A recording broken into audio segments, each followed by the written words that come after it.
Hello there. सो इस lecture ਦੇ ਵਿੱਚ ਆਪਾਂ ਰਾਈਟਿੰਗ ਟਾਸਕ 2 ਦੀ ਇੰਟਰੋਡਕਸ਼ਨ ਲਿਖਣੀ ਸਿੱਖਾਂਗੇ। ਜੋ ਆਪਣਾ ਰਾਈਟਿੰਗ ਟਾਸਕ 2 ਹੋਏਗਾ ਉਹ ਇੱਕ ਐਡਵਾਂਟੇਜ ਐਂਡ ਡਿਸਐਡਵਾਂਟੇਜ ਐਸੇ ਹੋਏਗਾ। ਓਕੇ, ਸੋ ਤੁਸੀਂ ਇੰਟਰੋਡਕਸ਼ਨ ਬਣਾਣੀ ਤਾਂ ਸਿੱਖੋਗੇ ਹੀ, ਬਟ ਉਸ ਨਾਲ ਕੁਝ ਇਫੈਕਟਿਵ ਵਰਡਸ ਵੀ ਸਿੱਖੋਗੇ ਜੋ ਤੁਸੀਂ ਇਸ ਪਾਰਟਿਕੂਲਰ ਰਾਈਟਿੰਗ ਟਾਸਕ 2 ਦੇ ਵਿੱਚ ਯੂਜ਼ ਕਰ ਸਕਦੇ ਹੋ। Okay, so let's get started. First of all, let's read the statement. Statement read ਕਰਦੇ ਹਾਂ ਆਪਾਂ। Some employers want to able to contact their staff at all times, even on holidays. ਸੋ ਕੀ ਕਹਿ ਰਹੇ ਨੇ ਉਹ ਕਿ ਕੁਝ employers ਇਦਾਂ ਦੇ ਨੇ ਜੋ ਆਪਣੇ ਸਟਾਫ ਦੇ ਨਾਲ ਕੰਟੈਕਟ ਵਿੱਚ ਰਹਿਣਾ ਚਾਹੁੰਦੇ ਨੇ ਹਮੇਸ਼ਾ ਹੀ, even on holidays, holidays ਦੇ ਵਿੱਚ ਵੀ। Does this development have more advantages than disadvantages?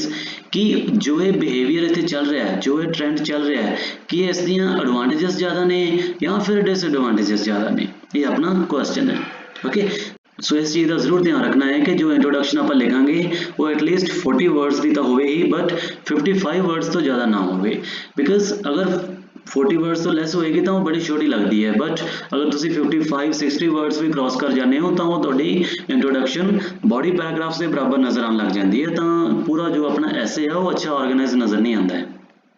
Okay, सो जो आप इंट्रोडक्शन लिखांगे तो ਆਪਾਂ ਨੂੰ एटलीस्ट इस चीज़ का जरूर पता होना चाहिए है कि जो इंट्रोडक्शन है उसके कितने पार्ट्स ने।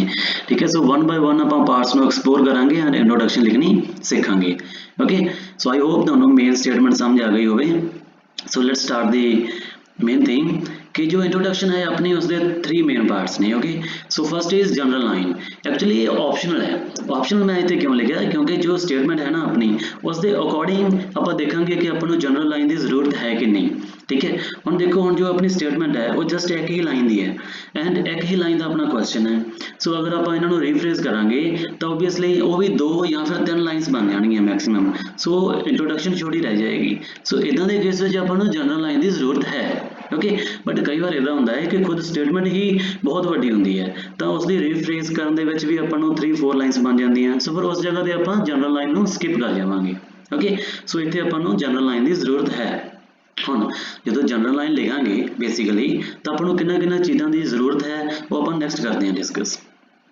सैकंड जो मेन पार्ट है अपना वो है rephrase statement. Rephrase statement mean simply ये है कि जो स्टेटमेंट अपन गिवन है उसमें अपन रीफ्रेज करके लिखना है। रीफ्रेज का मीनिंग सिंपली यही होता है कि स्टेटमेंट पढ़नी है, उसको समझना है एंड अपने वर्ड्स के लिखना है। ओके, सो बहुत बार इदा भी बोला जाता है कि अगर तुहाडे तो ये नहीं हो रहा है, अगर तुसी इस चीज़ को करने के केपेबल नहीं हो तो सिंपली सिंगल वर्ड्स को पिक करो एंड उन्होंने सिनोनिम्स यूज़ करो। Okay, so I don't think कि बहुत अच्छा वे है। ठीक है, अगर तुसी एकेडमिक आर्ट्स लिए जा रहे हो दैन तुसी इस लिए जा सकते हो, बट आई थिंक अगर तुसी एक जनरल ट्रेनिंग आइल्स का पेपर दे रहे हो दैन ये चीज़ बिल्कुल भी ना करो। ठीक है, जिस स्टेटमेंट को समझो एंड उसमें अपने वर्ड्स में लिखो। Next is answer to a question. So हर स्टेटमेंट के विच आपां नूं एक क्वेश्चन पूछा होंदा है, उस क्वेश्चन का आपां आंसर देना है। इस स्टेटमेंट विच की क्वेश्चन है कि does this development have more advantage than disadvantages. So की इस फैशन दे जो ये ट्रेंड चल रहा है कि इसके ज़्यादा फायदे ने कि नुकसान ने, इसका आप आंसर करना है। सो ये तीनों चीज़ां जो आप कर देवांगे तो अपनी जो इंट्रोडक्शन है वो कंप्लीट हो जाएगी। Okay, so one by one इन्हां थ्रू जाने हैं एंड समझते हैं कि किवें लिखना है। Right, so first is general line. General line आप किवें लिखनी है कि फस्ट ऑफ ऑल जो आप स्टेटमेंट रीड करांगे ना तो आपको एक थोड़ा आइडिया होएगा कि जो मेन थीम की है अपने राइटिंग टास्क 2 का। ठीक है, सो आप स्टेटमेंट पढ़ते हैं एंड थीम को जानने की कोशिश करते हैं, उस थीम के ऊपर ही अपना जनरल लाइन रिवॉल्व करेगी। देखो, some employers want to be able to contact their staff at all times even on holidays। सो की कह रहे हैं कि कुछ एम्प्लॉयर्स इदां दे ने कि जो अपने स्टाफ के नाल हमेशा ही टच में रहना चाहते हैं। ठीक है, सो देखो एम्प्लॉयर्स की गल हो रही है, स्टाफ की गल हो रही है, तो इट मीनस कि प्रोफैशनल लाइफ की गल हो रही है, उन्होंने वर्क लाइफ की गल हो रही है ना। एंड जो एम्प्लॉयर्स ने वो अपने स्टाफ के नाल कंटैक्ट में रहना चाहते हैं हॉलीडेज के भी। हम हॉलीडेज में तो कोई वर्क लाइफ नहीं होंगी, तो इतने उन्होंने पर्सनल लाइफ आ जाती है। तो इट मीनस कि थीम है ना इस पर्टिकुलर राइटिंग टास्क 2 का वो पर्सनल एंड प्रोफैशनल लाइफ के अराउंड रिवॉल्व कर रहा है। सो अपनी जो जनरल लाइन होएगी ना तो वो भी इन्होंने 2 चीज़ों के अराउंड ही रिवॉल्व करेगी। ओके, सो की बन सकती है एक general line. Let's read it. It is beyond doubt that, beyond doubt मीनस होंदा है कि ਇਹ ਬਿਲਕੁਲ ਸ਼ੱਕ ਤੋਂ ਪਰੇ ਹੈ that the boundaries between personal and professional life have been started to dissolve ਹੁੰਦਾ ਹੈ ਮਿਕਸ ਹੋ ਜਾਣਾ ever in the history। ਸੋ ਕੀ ਕਿਹਾ ਹੈ ਆਪਾਂ ਕਿਹਾ ਹੈ ਕਿ ਦੇਖੋ ਇਹ ਬਿਲਕੁਲ ਸ਼ੱਕ ਤੋਂ ਪਰੇ ਹੈ ਕਿ ਹਿਸਟਰੀ ਵਿੱਚ ਪਹਿਲੀ ਵਾਰ ਕਿ ਪਰਸਨਲ ਐਂਡ ਪ੍ਰੋਫੈਸ਼ਨਲ ਲਾਈਫ ਦੇ ਵਿੱਚ ਜੋ ਬਾਉਂਡਰੀਜ਼ ਨੇ ਉਹ ਮਿਕਸ ਹੋਣੀਆਂ ਸਟਾਰਟ ਹੋ ਗਈਆਂ ਨੇ। ਇੱਦਾਂ ਆਪਾਂ ਕਿਉਂ ਬੋਲਿਆ ਕਿਉਂਕਿ ਜਦੋਂ EMPLOYERS ਹਮੇਸ਼ਾ ਆਪਣੇ ਸਟਾਫ ਦੇ ਨਾਲ ਟੱਚ ਵਿੱਚ ਰਹਿਣਗੇ ਤਾਂ ਉਹਨਾਂ ਦੀ ਕੋਈ ਵੀ ਪਰਸਨਲ ਲਾਈਫ ਨਹੀਂ ਰਹੇਗੀ, ਠੀਕ ਹੈ। ਸੋ ਜੋ ਬਾਉਂਡਰੀ ਸੀ ਇਹਨਾਂ ਦੋ ਚੀਜ਼ਾਂ ਦੇ ਵਿਚਕਾਰ ਉਹ ਮਿਕਸ ਹੋਣੀ ਸਟਾਰਟ ਹੋ ਜਾਏਗੀ। ਸੋ ਆਪਣੀ ਇਹ ਅੱਛੀ ਇੱਕ ਵਧੀਆ ਜਨਰਲ ਲਾਈਨ ਬਣ ਜਾਏਗੀ। ਓਕੇ ਸੋ ਨੈਕਸਟ ਥਿੰਗ ਆਪਾਂ ਕੀ ਕਰਨੀ ਸੀ, ਜੋ ਆਪਣੀ ਜਨਰਲ ਲਾਈਨ ਸੀ ਇਹ ਫਿਨਿਸ਼ ਹੋ ਚੁੱਕੀ ਹੈ। ਨੈਕਸਟ ਆਪਾਂ ਰੀਫਰੇਜ਼ ਕਰਨੀ ਹੈ ਸਟੇਟਮੈਂਟ ਨੂੰ। Let's do it. So what is this statement, ਇਹ ਆਪਣੀ ਸਟੇਟਮੈਂਟ ਹੈ। ਸੋ ਇਸ ਸਟੇਟਮੈਂਟ ਨੂੰ ਰੀਫਰੇਜ਼ ਕਰਕੇ ਲਿਖਣਾ ਹੈ। ਇਟ ਮੀਨਸ ਕਿ ਇਸ ਨੂੰ ਪੜ੍ਹ ਕੇ ਇਸ ਨੂੰ ਸਮਝ ਕੇ ਆਪਣੇ ਵਰਡਸ ਵਿੱਚ ਲਿਖਣਾ ਹੈ। Okay, so let's read it again कि some employers want to be able to contact their staff at all times even on holidays।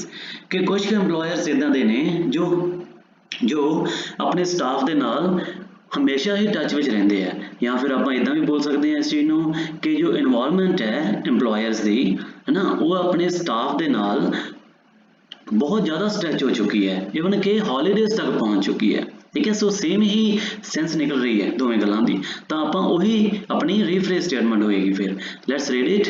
The involvement of the bosses in the life of their EMPLOYEES is being stretched, stretch ਹੁੰਦਾ ਹੈ ਵੱਧ ਜਾਣਾ, even to the off days means holidays. ਕਿ ਜੋ bosses ਦੀ involvement ਹੈ EMPLOYEES ਦੀ life ਦੇ ਵਿੱਚ ਇੰਨੀ ਜ਼ਿਆਦਾ ਵੱਧ ਗਈ ਹੈ ਕਿ ਉਹ ਹੌਲੀਡੇਜ਼ ਤੱਕ ਪਹੁੰਚ ਗਈ ਹੈ, ਠੀਕ ਹੈ। ਸੋ ਸੇਮ ਹੀ ਸੈਂਸ ਨਿਕਲ ਰਿਹਾ ਹੈ ਦੋਵੇਂ ਗੱਲਾਂ ਦਾ। ਸੋ ਇਹ ਆਪਣੀ ਰੀਫਰੇਜ਼ ਸਟੇਟਮੈਂਟ ਹੋ ਜਾਏਗੀ ਫਿਰ, right. So next one is question. ਜੋ ਕੁਐਸਚਨ ਦਿੱਤਾ ਹੈ ਆਪਾਂ ਨੂੰ ਇਨ ਰਾਈਟਿੰਗ ਟਾਸਕ 2 ਦੇ ਵਿੱਚ ਉਸ ਦਾ ਆਪਾਂ ਆਨਸਰ ਕਰਨਾ ਹੈ। Question Ki C, does this development have more advantage than the disadvantages? ਕਿ ਜੋ ਇਹ ਟ੍ਰੈਂਡ ਚੱਲ ਰਿਹਾ ਹੈ ਕਿ ਇਸ ਦੇ ਫਾਇਦੇ ਜ਼ਿਆਦਾ ਨੇ ਕਿ ਨੁਕਸਾਨ ਜ਼ਿਆਦਾ ਨੇ। ਤਾਂ ਸਿੰਪਲੀ ਆਪਾਂ ਇੱਥੇ ਇਹ ਨਹੀਂ ਦੱਸਣਾ ਹੈ ਕਿ ਇਸ ਦੇ ਫਾਇਦੇ ਜ਼ਿਆਦਾ ਨੇ ਜਾਂ ਫਿਰ ਨੁਕਸਾਨ ਜ਼ਿਆਦਾ ਨੇ, ਬਿਕਾਜ਼ ਆਪਾਂ ਹਜੇ ਨਾ ਹੀ ਫਾਇਦੇ ਬਾਰੇ ਗੱਲ ਕੀਤੀ ਹੈ ਨਾ ਹੀ ਨੁਕਸਾਨ ਦੇ ਬਾਰੇ ਗੱਲ ਕੀਤੀ ਹੈ। ਸੋ ਪਹਿਲਾਂ ਆਪਾਂ ਬੋਡੀ ਪੈਰਾਗ੍ਰਾਫਸ ਦੇ ਵਿੱਚ ਐਡਵਾਂਟੇਜਸ ਬਾਰੇ ਡਿਸਕਸ ਕਰਾਂਗੇ ਐਂਡ ਡਿਸਐਡਵਾਂਟੇਜਸ ਬਾਰੇ ਡਿਸਕਸ ਕਰਾਂਗੇ, ਫਿਰ ਜਾ ਕੇ ਕਨਕਲੂਜਨ ਵਿੱਚ ਇਸ ਚੀਜ਼ ਨੂੰ ਬਾਰੇ ਦੱਸਾਂਗੇ ਕਿ ਐਡਵਾਂਟੇਜਸ ਜ਼ਿਆਦਾ ਨੇ ਕਿ ਡਿਸਐਡਵਾਂਟੇਜਸ ਨੇ। ਓਕੇ ਸੋ ਆਪਣੀ ਇੰਟਰੋਡਕਸ਼ਨ ਵਿੱਚ ਹੀ ਫੈਸਲਾ ਨਹੀਂ ਕਰ ਲੈਣਾ ਹੈ। ਸੋ ਕੀ ਹੋ ਸਕਦਾ ਹੈ ਇਸ ਦਾ ਆਨਸਰ ਫਿਰ ਕਿ ਸਿੰਪਲੀ ਆਪਾਂ ਇਹ ਕਹਿਣਾ ਹੈ ਕਿ ਆਪਾਂ ਇਸ ਐਸੇ ਦੇ ਵਿੱਚ ਐਡਵਾਂਟੇਜਸ ਐਂਡ ਡਿਸਐਡਵਾਂਟੇਜਸ ਡਿਸਕਸ ਕਰਾਂਗੇ, ਰਾਈਟ। ਸੋ ਇਹਨਾਂ ਦੋਨੇ ਜਗ੍ਹਾ ਤੇ ਐਡਵਾਂਟੇਜਸ ਐਂਡ ਡਿਸਐਡਵਾਂਟੇਜ ਦੀ ਜਗ੍ਹਾ ਤੇ ਆਪਾਂ ਕੋਈ ਹੋਰ ਵਰਡ ਯੂਜ਼ ਕਰ ਲੈਣੇ ਆ। For example benefits and disbenefits of this tendency. Tendency simply means ਹੁੰਦਾ ਹੈ ਕਿਸੇ ਚੀਜ਼ ਦਾ ਬਿਹੇਵੀਅਰ। ਇੱਥੇ ਆਪਾਂ ਕਿਸ ਦੇ ਬਿਹੇਵੀਅਰ ਦੀ ਗੱਲ ਕਰ ਰਹੇ ਹਾਂ, EMPLOYERS ਦੇ ਬਿਹੇਵੀਅਰਸ ਦੀ। ਵਿਲ ਬੀ ਡਿਸਕਸਡ ਇਨ ਦਿਸ ਐਸੇ ਕਿ ਜੋ ਵੀ ਇਸ ਬਿਹੇਵੀਅਰ ਦੇ ਬੈਨੀਫਿਟਸ ਨੇ, ਫਾਇਦੇ ਨੇ ਜਾਂ ਫਿਰ ਡਿਸਬੈਨੀਫਿਟਸ ਨੇ ਮੀਨਸ ਕਿ ਨੁਕਸਾਨ ਨੇ, ਉਹ ਇਸ ਐਸੇ ਵਿੱਚ ਡਿਸਕਸ ਕੀਤੇ ਜਾਣਗੇ। ਸੋ ਇਹ ਕੁਐਸਚਨ ਦਾ ਆਨਸਰ ਹੋ ਜਾਏਗਾ। ਓਕੇ ਸੋ ਜੋ ਆਪਣੀ ਗਿਵਨ ਸਟੇਟਮੈਂਟ ਸੀ ਉਹ ਇਹ ਵਾਲੀ ਸੀ ਐਂਡ ਆਪਣੀ ਰੀਫਰੇਜ਼ ਸਟੇਟਮੈਂਟ ਇਹ ਬਣ ਜਾਏਗੀ। Okay so let's read it. It is beyond doubt that the boundaries between personal and professional life have been started to dissolve ever in the history, as the involvement of bosses in the life of their employees is being stretched even to the off days. Benefits and disbenefits of this tendency will be discussed in this essay. Okay, so एक बहुत ही अच्छी अपनी introduction बन गई है। So कुछ effective words use किए ने मैं इत्थे उन्हां बारे डिस्कस करते हैं। जो इफेक्टिव वर्ड्स ने उन्होंने मैं हाईलाइट किया होया। ओके सो फर्स्ट वर्ड है अपना इट इज़ बियॉन्ड डाउट कि शक तो बिल्कुल परे है ये चीज़। सो नैक्सट इज बाउंड्रीज की गल की है कि जो परसनल एंड प्रोफैशनल लाइफ है ये अपने आप दे विच एक ही वधिया वर्ड ने, बट इन्हां दोवां नूं सैपरेट कौन कर रहा है, बाउंड्री सैपरेट कर रही है, ठीक है। डिजोल्व एक बहुत ही अच्छा वर्ड है, किसी चीज़ का मिक्स हो जाना। इन्वॉल्वमेंट यूज़ कर सकते हो तुसीं इत्थे। बीइंग स्ट्रैच्ड जो चीज़ वध रही है इदां यूज़ हो जाएगा। ऑफ डेज यूज़ हो जाएगा, हॉलीडेज नूं बोलदे ने। Okay so tendency word use हो जाएगा अपना इत्थे। सो तुहाडी एक इंट्रोडक्शन एक बहुत ही वधिया इफेक्टिव बन के नज़र आएगी। Thank you so much.